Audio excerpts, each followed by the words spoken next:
Um vídeo único de menos de 10 minutos é tudo que eu preciso para te ensinar a usar o Dashend, o dashboard de custo de obras mais profissional e mais simples que você já viu. Então vamos direto para a tela do meu computador, sem enrolação. Quando você acessa o Dashend, não vai ter nenhum dado lançado, obviamente, né? Mas a primeira coisa que você tem que fazer é cadastrar a tua primeira obra. Então você vai vir aqui no menu Obras e você vem aqui em Cadastrar Nova Obra. E aí você preenche os dados da tua obra, eu vou colocar aqui Obra Teste. Você coloca a data de início da tua obra, eu vou colocar aqui 18/4/2026.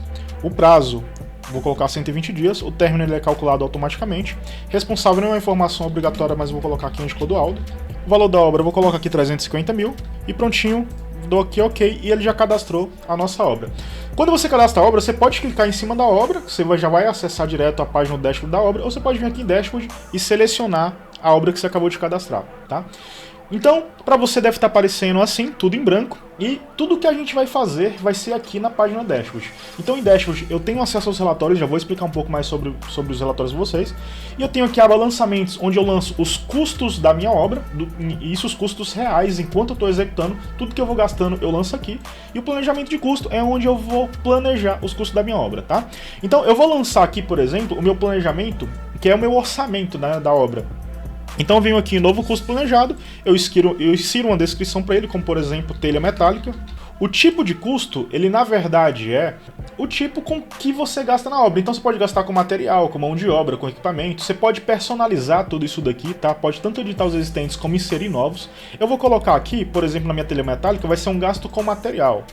E aqui centro de custo, eu vou colocar aqui cobertura, né? Porque eu tô falando de telha.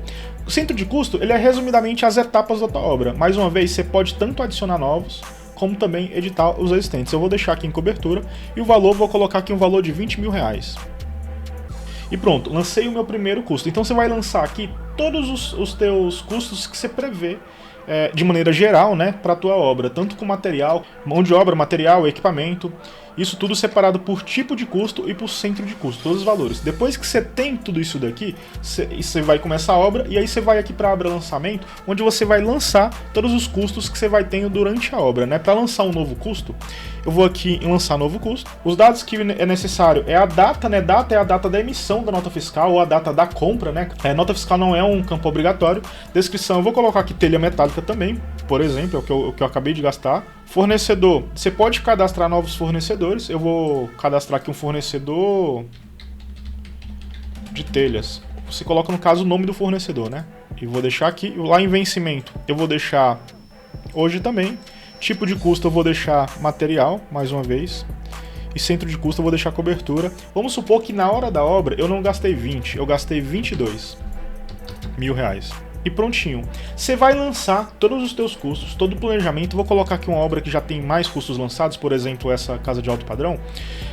Aqui em planejamento de custos, né, foi planejado, essa é uma obra fictícia, tá? Mas foi planejado gastar 7,3 milhões, né? Tanto com material, mão de obra e tudo que já iria gastar nessa obra. Em lançamentos, são lançamentos do que foi gastando durante a obra. Então a gente tem, por exemplo, aqui o concreto, a manta térmica, a impermeabilização, remoção do entulho. Aqui os fornecedores de cada custo também, o vencimento. E também aqui o tipo de custo, seu material, equipamento, né, mão de obra e assim por diante. Assim como o centro de custo, a gente tem as etapas da obra, né? Então a gente tem pisos, né? A gente tem fundação, estruturas, impermeabilização, cobertura e assim por diante. Depois que você lança tudo isso daqui, é só o que você tem que fazer. É lançar o planejamento e lançar os custos. O teu dashboard, ele já vai gerando automaticamente. Se eu voltar aqui na obra que a gente acabou de criar, ó, aqueles dois custos que eu lancei, ele tá aqui, ó. O planejado, eu planejei gastar 20 mil, mas na prática acabei gastando 22. Esse é o gráfico de planejado versus realizado. Aqui também tem outros gráficos que, para explicar para vocês, eu vou direto nessa outra obra aqui que tem mais registros, né? E agora vamos entender o que cada gráfico faz. O primeiro gráfico é o prazo da obra. Ele é dinâmico. Então, se você tiver começado a obra hoje, por exemplo, ele vai estar aqui em 0%. E ele vai aumentando à medida que o tempo for passando. Hoje ele, por exemplo, aqui está no dia 96 de 180 dias do prazo dessa obra, e faltam 84 dias, já foi 53% do prazo. Isso aqui ele já vai atualizando automático de acordo com os dados que você preencher. Em realizado versus planejado, eu tenho em roxo tudo que eu planejei gastar, em vez de tudo que eu de fato gastei, separado por etapa. Por exemplo, administração, alvenaria, cobertura, esquadrias, estrutura. Por exemplo, cobertura. Eu planejei gastar 832 mil, mas gastei 1.076. Aqui em estrutura, eu já planejei 1.300 e eu economizei, eu gastei menos. Gastei 1.200. Aliás, 1.244.000, tá? Aqui em distribuição por tipo de custo, você tem o que você gasta com mão de obra, com material, todos os tipos que você lançou. Ele já faz essa segmentação tudo automático, equipamento e assim por diante. Em evolução dos gastos, eu tenho evolução dia a dia, que eu posso navegar mês após mês, e eu também posso aqui ter o gráfico anual, que ele vai me dar aqui todos os 12 meses do ano, que eu também posso navegar para os anos atrás e seguintes, tá? Em top fornecedores, eu tenho aqui os fornecedores com que eu mais gasto dinheiro na minha obra. Ou seja, são os fornecedores que eu mais estou na mão deles, no sentido de que eles representam uma parte muito grande da minha obra. Inclusive é com eles que você vai sentar para negociar, você sabe o quanto você está comprando com ele todo mês e assim por diante. Em desvio orçamentário, é muito interessante esse gráfico aqui, tá? Em desvio orçamentário, a gente tem aqui justamente a comparação, é como se fosse esse primeiro aqui, né, de planejado e executado, porém aqui ele te dá se você economizou ou se você excedeu. E em administração, por exemplo, eu excedi 312 mil. Se a gente for lá em cima, né, ó, eu planejei gastar 180 e gastei 492. Então ele me dá aqui em vermelho, ele me fala que eu excedi 312 mil. Aqui em fundação, por exemplo, eu já economizei 233 mil. Então ele te dá justamente o desvio dentre o orçado e o realizado na prática. Aqui embaixo você tem os últimos lançamentos de custo de obra que você lançou. E o mais interessante desse gráfico aqui, e isso é que dá o poder, é que esses gráficos aqui eles são interativos. Então se eu clicar em mão de obra, todos os outros gráficos eles vão ser filtrados pela informação de mão de obra. Por exemplo, cliquei em mão de obra. Tudo que é verdinho aqui e planejado só está exibindo para mim o que é mão de obra. Então mão de obra voltada à administração, alvenaria, mão de obra para cobertura, mão de obra para esquadrias, o quanto eu gastei de mão de obra em fevereiro, mão de obra em março. Então por quê? Porque eu filtrei mão de obra. Se eu colocar material, ele filtrou tudo aqui para material usando a mesma lógica. Para limpar o filtro, eu tanto posso clicar novamente aqui em cima do gráfico, ou posso clicar aqui nesse xizinho de limpar filtro.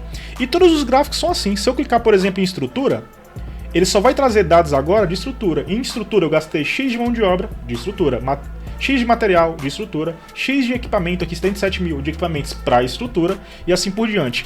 A evolução dos gastos mês a mês em estrutura, o quanto eu gastei em janeiro com estrutura, em fevereiro, assim por diante, porque é estrutura que está selecionado.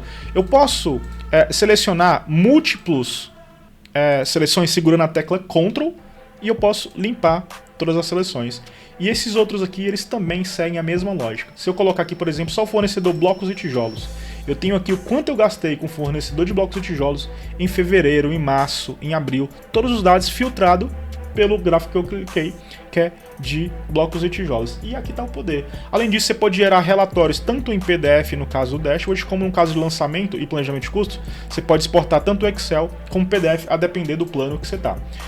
Resumidamente, é isso, gente. O uso, ele tá basicamente nessas três abas aqui. Você lança planejado, lança o real, né, durante os gastos, e você tem acesso a todos os relatórios. Você pode cadastrar múltiplas obras a depender do teu plano. Em preferência, você personaliza os tipos de custo, os centros de custo e os fornecedores, podendo editar os existentes desde que ele não esteja em uso. Como a gente também pode adicionar novos tipos de custo, e a mesma coisa para centros de custo, e a mesma coisa para fornecedor. Então, uma vez que ele já lancei aqui, ele já vai estar disponível para mim utilizar ele lá no lançamento. Em equipe, você pode convidar pessoas a fazer parte da tua organização.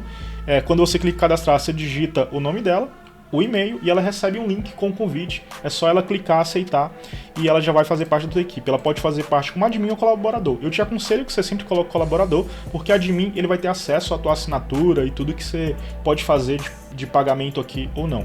Em configurações, a gente tem os dados do teu usuário, né? Em empresa, não é obrigatório, caso você não tenha empresa, seja um consultor autônomo ou um engenheiro, alguma coisa do tipo. Você não é obrigatório preencher, mas caso você preencha, são esses dados que vai ser exibido lá nos relatórios quando a gente for gerar. Em assinatura, hoje tem o plano gratuito. Se você tiver no plano gratuito, você tem acesso a cadastrar uma obra, você tem só um usuário que é o seu, e os lançamentos de custo você tem até 50 lançamentos. Você também tem suporte pelo WhatsApp normal. Nos planos Plus, Pro e Ilimitado, você já aumenta tanto os teus limites de obra de usuários, como também os lançamentos são ilimitados. Para começar, o Plus aqui você já pode cadastrar até 5 obras e ter mais uma pessoa colaborando com você, sem falar que você pode lançar custos limitadamente nessas 5 obras, né? No plano Pro, você já tem 20 obras e, além disso, você já tem também acesso à exportação dos relatórios. E no plano ilimitado, você tem obras ilimitadas, tá? Então é isso, gente. Direto ao ponto. Como eu falei, um vídeo em 10 minutos, eu mostrei para vocês como utilizar o Dash Engine. Qualquer dúvida, é só chamar a gente no WhatsApp.